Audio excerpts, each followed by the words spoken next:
ndabaramukije mwese mu izina rya Yesu Kristo. Ndongeye kubaha ikaze muri kino kiganiro kuvayo. Uno munsi tugiye gusangira ijambo ry'Imana rivuga ngo nubwo yoteba ariko azoza.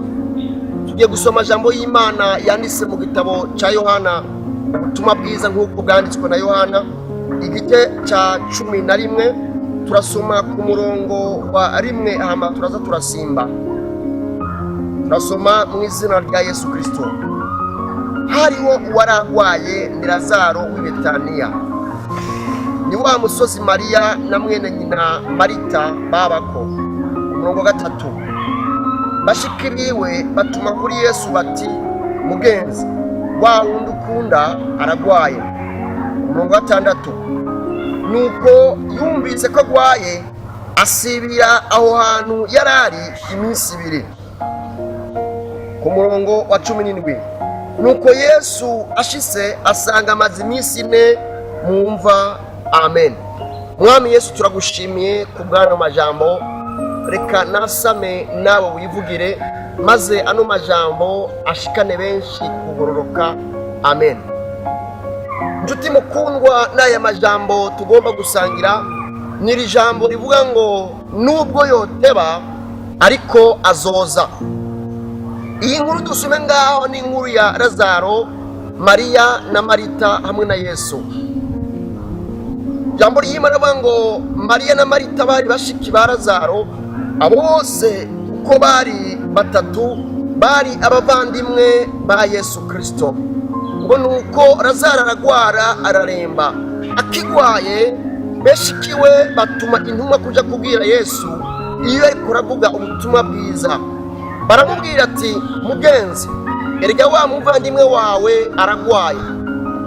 Nuko Yesu abyumvise ntiyacahaguruka ubwo nyene ngo agende gutabara uwo mugenzi wiwe, uwo muvandimwe wiwe Lazaro. Jambo ry'Imana ryavuze ngo acarasibira iminsi 2. Bisigura ngo acamara iyindi minsi 2 agoma aho hantu avuga ubutumwa, akora ibyamutwayo. Lazaro nawe yari anye akomeza kuremba. Nuko rero Yesu ngo Lazaro amaze gupfa, baramuhamba. Amara umunsi wa mbere, wa kabiri, wa gatatu, wa 4. Lazaro agira iminsi 4 mu mva bamaze kumuhamba. Yesu abona kuwashika, Yesu abona kugerayo. Hama nyuma yaho onye ukomeje gusoma amajambo y'Imana, Yesu akora igitangaza. Lazaro aramuzura ava mu bapfuye. Lazaro yongera kuba muzima. Nshaka kuvuga ikintu tiyaje mukundwa, ano majambo doje gusoma.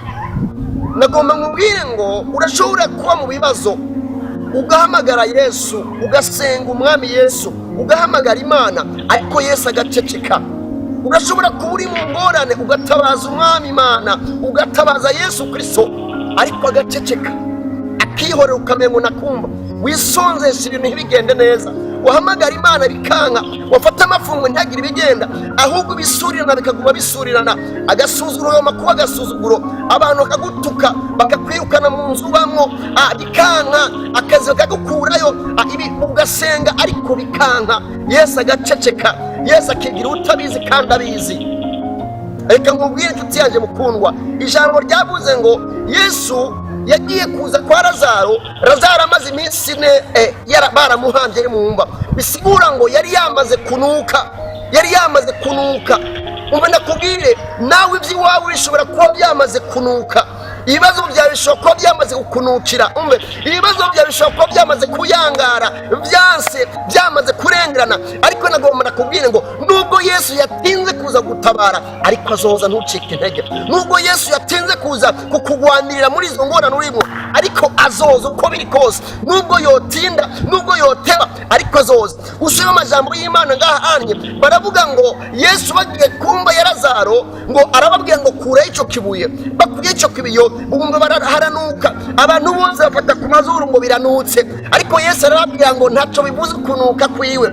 Ariko Yesu arababwira ngo Lazaro, Lazaro, byuka, ngo Lazaro aravyuka. Wari yapfuye acahaguruka ari muzima. Umwe nakubwire ngo nubwo iby'iwawe byamaze kuyangara, ukabona umengo byanutse, ukabona umengo byarengeranye, aha nagomba nkubwire ngo nshuti yanjye mukundwa, nubwo Yesu yotinda kuza gutabara, nubwo Yesu yotinda kuza gukura muri iyo ngorane urimo, ariko nagomba nakubwira inshuti yanjye mukundwa, nubwo Yesu yatevye ariko azoza. Nubwo Yesu umengo ntariko arakumva, nubwo umengo urasenga ntumvikane, ariko azoza gusa. Wowe gusa komeza gusenga, komeza guma mu nzira kugororoka. Ibisigaye Yesu nubwo yoteba kose, mugabo azoza, kandi azozira hose.